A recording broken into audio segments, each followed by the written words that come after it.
12,000-এরও বেশি শূন্য পদে সিভিক ভলেন্টিয়ার নিয়োগ করছে রাজ্য সরকার। State government civic volunteer 2024।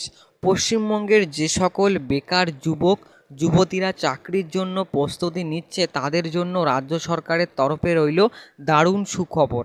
পশ্চিমবঙ্গের সরকার মাননীয় মুখ্যমন্ত্রী মমতা বন্দ্যোপাধ্যায় এবছর পুজোর আগে সমস্ত চাকরির প্রার্থীদের জন্য বিশাল বড় আপডেট নিয়ে আসলেন।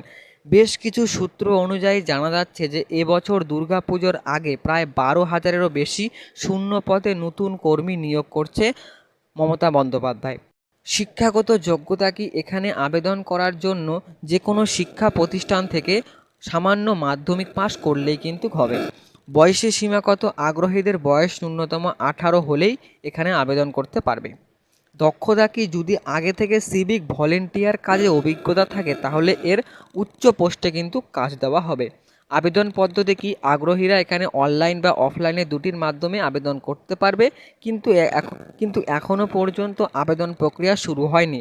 কিছু মারফত অনুযায়ী জানা যাচ্ছে যে আগামী কিছুদিনের মধ্যে আবেদন প্রক্রিয়া শুরু হতে চলেছে। যদি আপনারা এই সিভিক ভলেন্টিয়ার চাকরিটি করতে চান তাহলে কিন্তু আপনারা যে কোনোভাবে কিন্তু আবেদন করতে পারবেন। আবেদনের সময়সীমা কি? আবেদন প্রক্রিয়া এখনও পর্যন্ত আরম্ভ হয়নি, তবে সূত্র অনুযায়ী জানা যাচ্ছে যে বেশ কিছুদিনের মধ্যে সিভিক ভলেন্টিয়ার পদের জন্য কর্মী নিয়োগ বিজ্ঞপ্তি প্রকাশ হবে ও আবেদন প্রক্রিয়াটি শুরু হবে। তো আপনিও যদি সিভিক ভলেন্টিয়ার কাজ করতে চান তাহলে কিন্তু খুব দ্রুত কিন্তু এই আবেদন প্রক্রিয়া শুরু হবে। তো যখন আবেদন প্রক্রিয়া শুরু হবে তখন কিন্তু আমরা নিশ্চয়ই ভিডিও নিয়ে আসবো, তাই চ্যানেলটাকে সাবস্ক্রাইব করে রাখবেন আর সাথে লাইক দিয়ে দিবেন।